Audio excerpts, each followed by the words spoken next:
Good evening दोस्तों। आज फिर आप सबके बीच में मैं एक टॉपिक लेके आया हूँ बीपीएससी मेंस जीएस 1 का। और क्वेश्चंस आप देख सकते हैं। क्वेश्चंस बहुत ही इंपॉर्टेंट क्वेश्चन जो कि हर एक बार मेंस में पूछा जाता है एक सेशन छोड़ के। तो क्वेश्चंस देख लीजिए। बिरसा आंदोलन पर विशेष प्रकाश डालते हुए बिहार के आदिवासी आंदोलन की समीक्षा करें। तो आप देख सकते हैं मैंने इसे अच्छे से नोट्स तैयार कर लिए है। और आप सब भी अगर इसे तैयार करना चाहते हैं तो इसे पॉज करके वीडियो को आप इसे नोट डाउन कर सकते हैं। वैसे फ़िलहाल मैं आप सबको एक बार पढ़ के बता देता हूँ ताकि आप सबको लिखने या समझने में कोई दिक्कत नहीं आए। तो इसकी सबसे पहले आप हमेशा किसी भी क्वेश्चन को लिखने के पहले सबसे अच्छे इसको भूमिका को लिखने का प्रयास करें, क्योंकि जो एग्जामिनर होता है सबसे पहले वो भूमिका को पढ़ते हैं कि उसकी भूमिका कितना शानदार है और भूमिका के अंतर्गत वो क्या क्या आंसर में शामिल कर रहा है वो देखना चाहता है।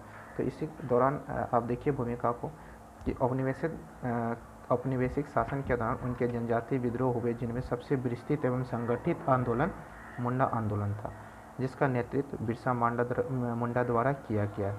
इस आंदोलन को उलगुलान के नाम से भी जाना जाता है। 1895 ईस्वी से 1901 ईस्वी के बीच जागीरदारों द्वारा खुटकुटी व्यवस्था का उल्लंघन ही इस आंदोलन का मुख्य कारण बना। देखिए इस भूमिका के अंतर्गत हमने सारा चीज़ दर्शाया जो बिरसा मुंडा आंदोलन के समय कहानी घटित हुई थी, उसे हर चीज़ को दर्शाया।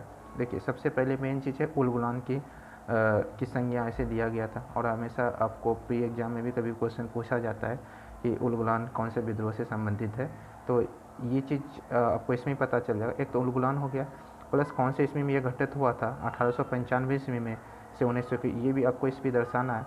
और मुख्य कारण क्या था, खुटकुटी व्यवस्था का उल्लंघन।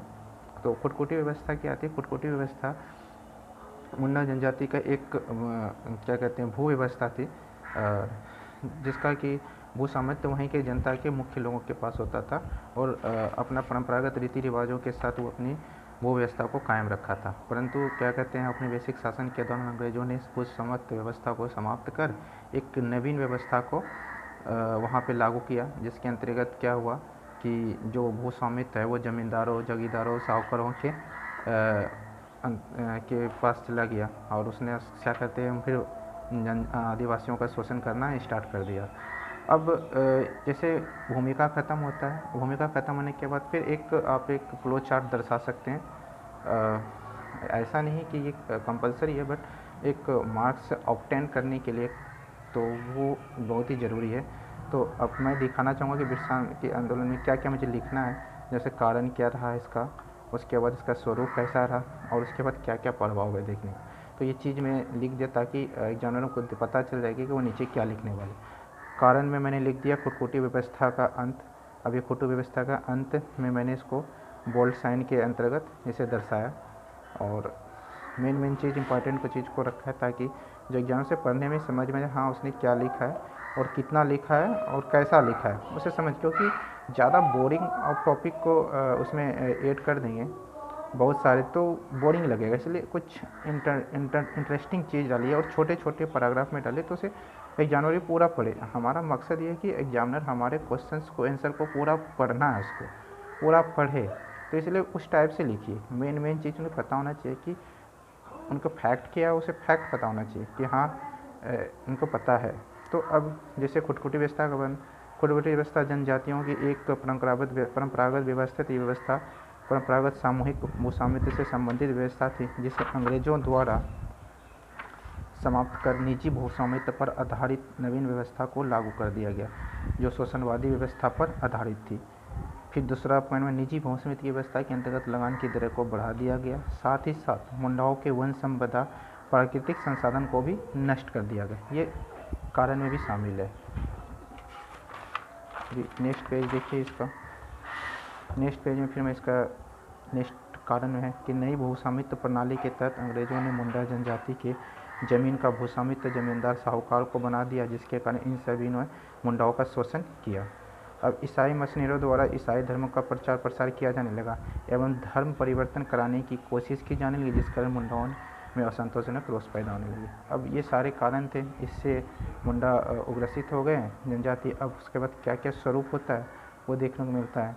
अब स्वरूप में आप सब देख लीजिए कि 1899 से 1900 ईस्वी में इस आंदोलन के नेता बिरसा मुंडा ने आंदोलन की सफलता के लिए लोगों की धार्मिक भावनाओं का सहारा लेते हुए सर्वप्रथम अपने को भगवान का दूत घोषित कर दिया।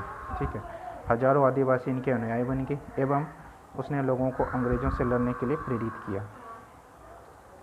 फिर नेक्स्ट, बिरसा गांव में घूम घूम कर धार्मिक और राजनीतिक आधार पर, एक सेकेंड, बिरसा गांव में घूम घूम धार्मिक और राजनीतिक आधार पर आदिवासियों को हथियारबंद करने लगा एवं 1899 ईस्वी में उसने क्रिसमस की पूर्व संध्या में मुंडा शासन को स्थापित किया। उन्होंने ठेकेदारों, जागीरदारों, राजाओं, हाकिमों और ईसाइयों को कत्ल करने का भी आह्वान किया तथा साथ ही घोषणा भी किया कि दिक्कमों से अब हमारी लड़ाई होगी और उनके खून से ज़मीन इस तरह लाल होगी जैसे लाल झंडा। तो इसमें एक नारा भी है, इस नारा को भी आप दर्शाएंगे तो ये बहुत ही अच्छा इसमें आपको मार्क्स मिल सकता है। फिर नेक्स्ट टॉपिक में पॉइंट में देखिए कि हजारों मुंडा लोगों ने अपने परंपरागत हथियारों से लड़े, लेकिन सिर्फ साहस एवं आस्था से लड़ाई लड़ना जितना संभव नहीं था। तो हमें एक पेज में इसके कारण इसको स्वरूप को दर्शा दिया। और फिर नेक्स्ट देखते हैं अभी 3 फरवरी 1900 ईस्वी को में बिरसा को गिरफ्तार कर उसे जेल भेज दिया गया एवं जेल में हैजा के कारण उसकी मृत्यु हो गई। तो यहाँ तक इसका स्वरूप समझा। अब इससे के बाद विद्रोह के बाद क्या क्या प्रभाव, क्या क्या परिणाम हुए उसे भी हम पॉइंट में देख लेते हैं। देखिए, हालांकि आंदोलन असफल रहा परंतु इनके कई सकारात्मक प्रभाव देखने को मिले। जैसे 1908 में छोटा नागपुर रैयतवाड़ी कानून पास हुआ जिससे जनजातियों को कुछ छूट एवं भूमि संबंधी अधिकार प्राप्त हुए। संयुक्त काश्तकारी व्यवस्था मान्य हो गई एवं बंधुआ मजदूरी पर रोक लगा दी गई। इस व्यवस्था के अंतर्गत जनजातियों का शोषण न हो इसके ऊपर विशेष ध्यान रखा गया। इस प्रकार अब इस का कारण स्वरूप हमने सब देख लिया, प्रभाव देख लिया। तो अब इसका निष्कर्ष हम जो लिखेंगे वो अंततः वो भी एक सकारात्मक रूप से लिखेंगे कि इस प्रकार बिरसा मुंडा के नेतृत्व में जनजातीय समाज की दशा एवं दिशा बदल दी। वे अपने अधिकारों के प्रति जागरूक हुए। बिरसा मुंडा विद्रोह महज एक विद्रोह नहीं बल्कि आदिवासी संस्कृति, आदिवासी स्वायत्तता एवं उनके अधिकार के लिए संग्राम था। आज भी मुंडा समाज में बिरसा मुंडा को देवता के समान पूजा जाता है। तो ये एक कंटेंट था, ये वीडियो आप देख लीजिए। आप इसको पॉज करके आप इसको देखना चाहते हैं तो आप इसे उतार भी सकते हैं, नोट्स डाउन भी कर सकते हैं और